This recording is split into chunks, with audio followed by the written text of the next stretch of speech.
What is clipping? This is a term that gets thrown around a lot in production and post-production circles, but if you can reach a clear understanding of what it is as a colorist, you can grade with more confidence and with more creativity. Let's take a look here inside of Resolve and get a sense, first of all, for what clipping is. So take a look at this image here. We're going to take a look at a simple example of clipping. I'm going to go in here in my template node graph to my exposure node. By the way, I've got my color management already set up here, but I don't have any grades done. I don't have any looks in place. We're just looking at a image that's been properly transformed for my display currently. And you can see we're already in a very dreamy kind of overexposed realm here. And if I push this even further, you can see in my waveform that I'm really driving to the top of my container. So this is an example of clipping in terms of my overall tonality or exposure or contrast. I'm really reaching and hitting the top of my container here. And really that had happened before I even started spinning this exposure wheel.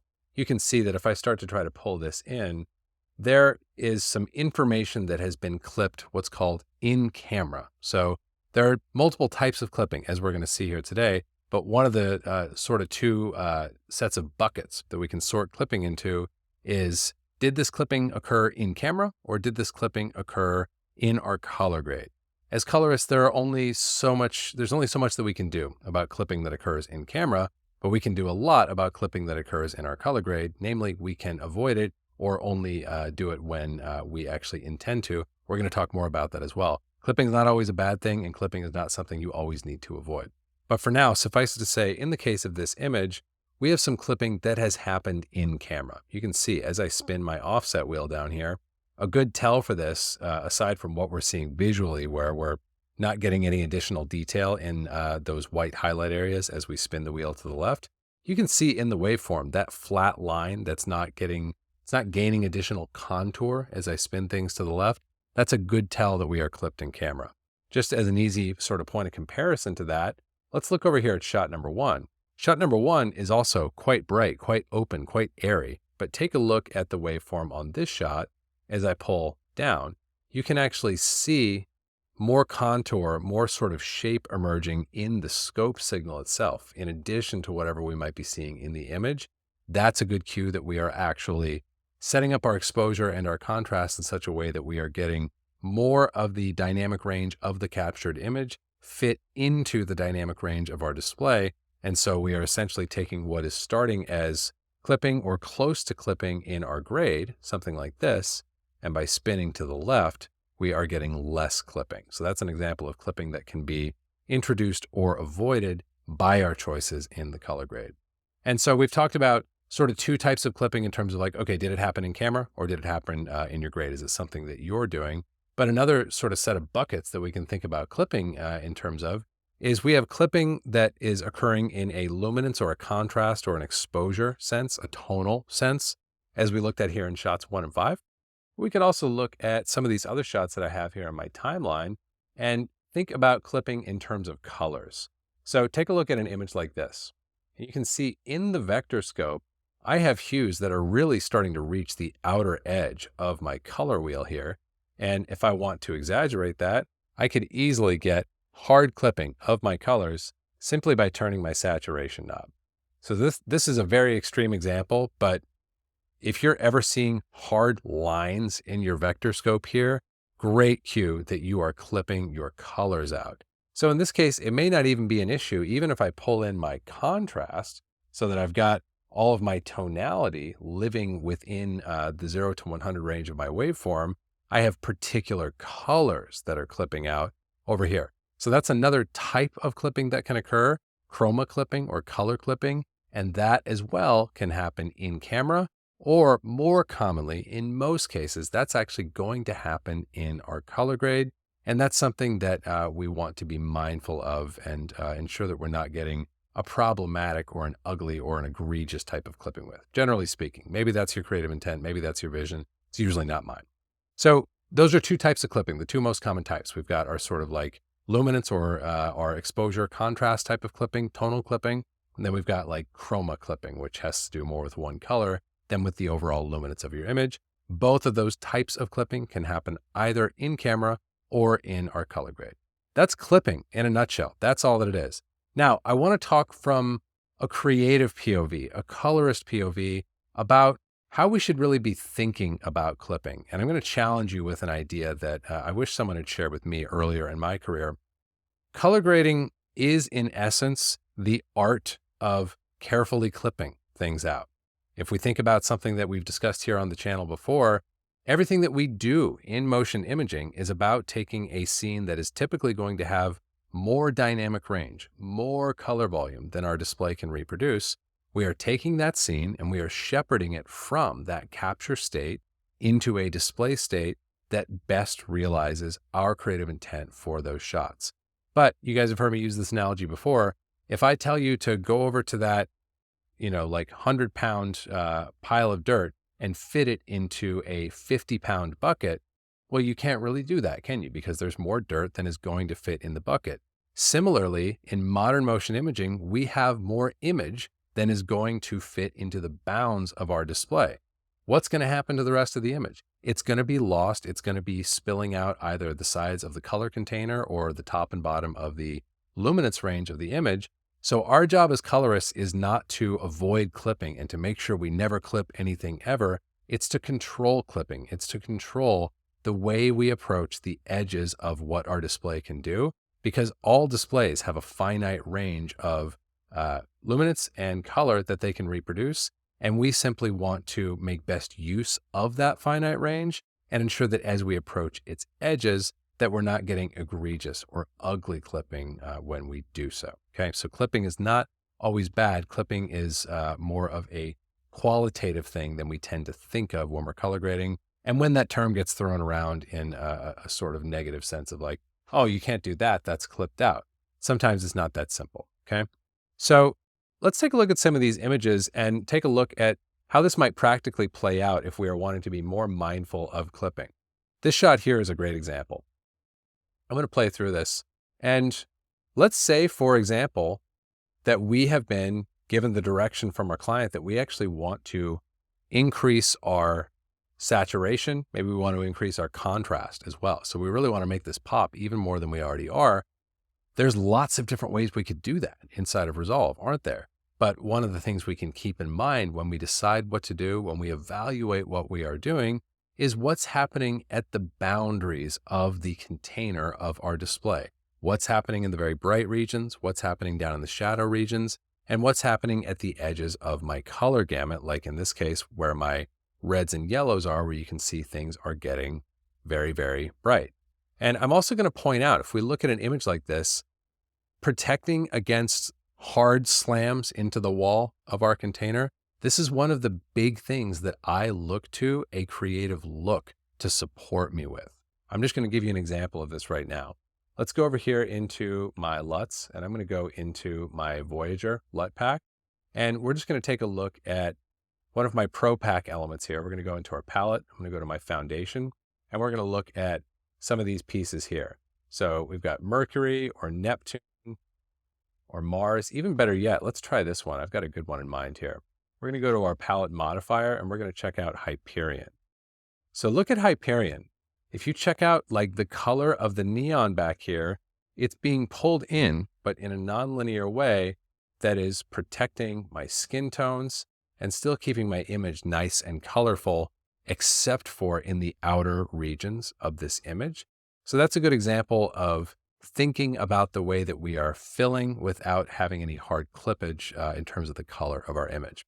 But let's say we didn't want to use a LUT. Let's say we want to do it all by hand. I just want to walk through a couple strategies. So first of all, let's look at this contrast.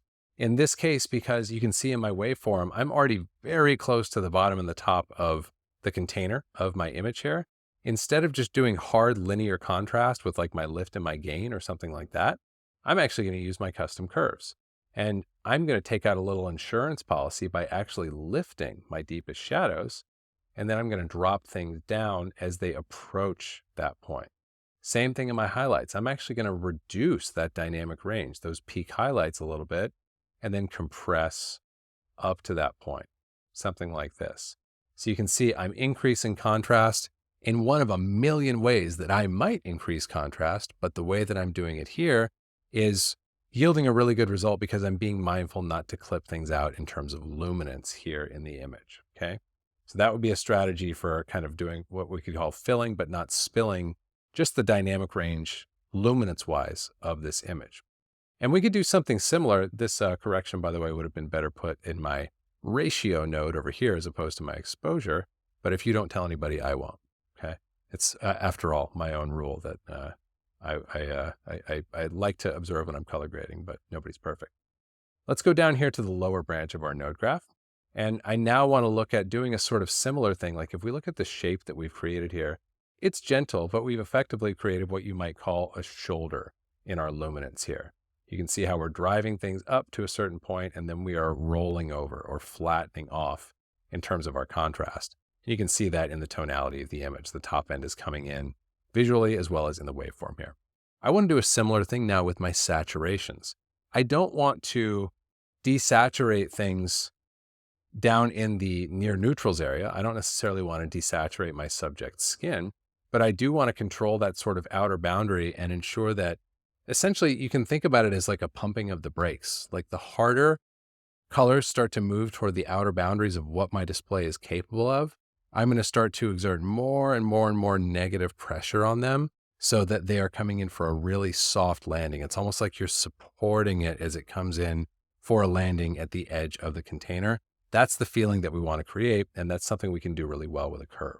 If we go to our sat versus sat, an easy place to start would just be to take my value on the right all the way down to the bottom right-hand corner here.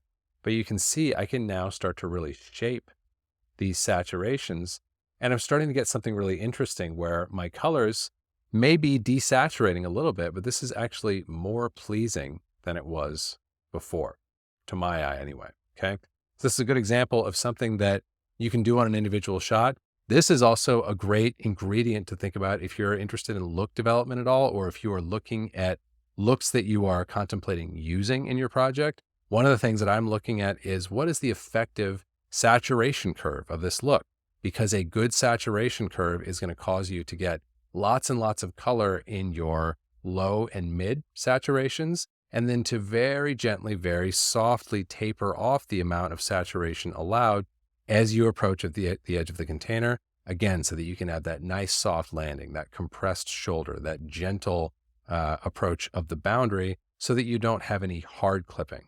Now, at a certain point, you are going to run out of color gamut. You're going to run out of room here. You just want to make sure that nothing slams into the wall going 60. You want to make sure that you're coming in for a nice, gentle contact with that edge of your container, all right? And the last thing that I want to look at here in this shot is I just want to point out that when we are thinking about color and when we are being mindful of like, hey, I've now kind of reined things in and I've put a check on it, but these reds are starting to get close to the edge of the container.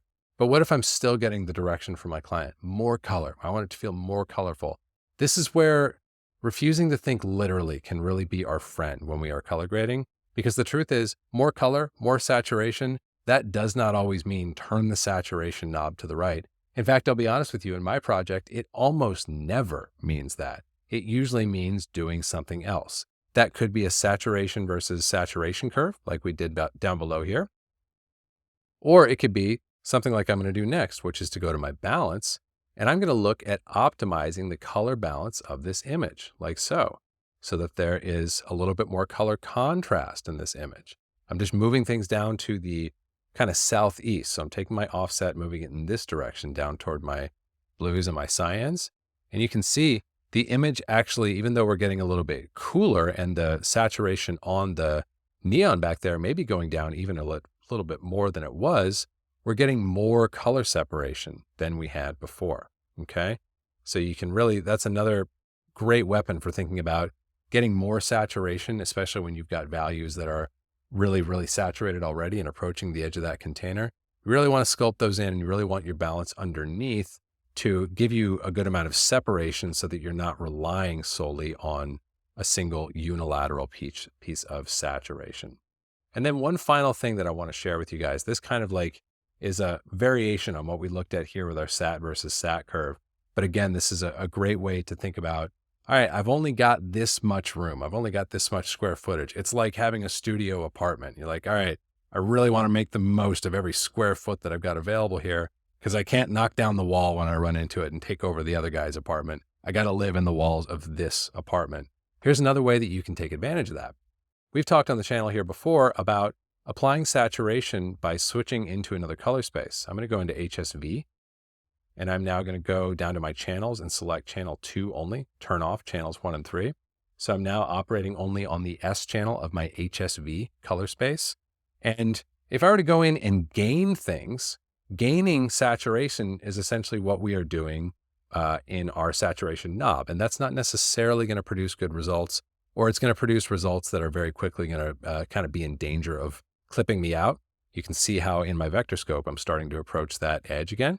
But check this out. If I turn that off and instead of doing gain, if I do gamma, I'm now ballooning things out within this volume. And gamma, if we want to get geeky for a second, gamma is a power function, so it only affects values in between 0 and 1. So values that are at 1 or really, really close to 1 are going to be not affected at all or affected very little, which means I can really fill out my little studio apartment that I have here without actually bumping into the walls of the apartment with the things that I'm populating within it. To belabor my apartment analogy, probably too far. But I just wanted to show that to you guys as another example of what you can do when you are thinking about clipping and when you are thinking about, just as important as clipping and thinking about the boundaries of your display, you want to be thinking about, well, what am I doing inside of the apartment, inside of the room, inside of the space to take best advantage of it within those confines? And when you start thinking in that way, you can start coming up with interesting solutions for how to introduce contrast, how to control color, how to control saturation without ending up with these sort of unwanted side effects of slamming into the wall as you try to increase those things to get a more vibrant or a more popping image. So that's a good set of ideas and definitions, not only for what clipping is, the different forms we can encounter it in, but also how I like to think about clipping when I am color grading and when I'm afraid of clipping, when I'm perfectly okay with clipping, and the things that I do to avoid unwanted sort of hard clipping when I'm color grading inside of Resolve.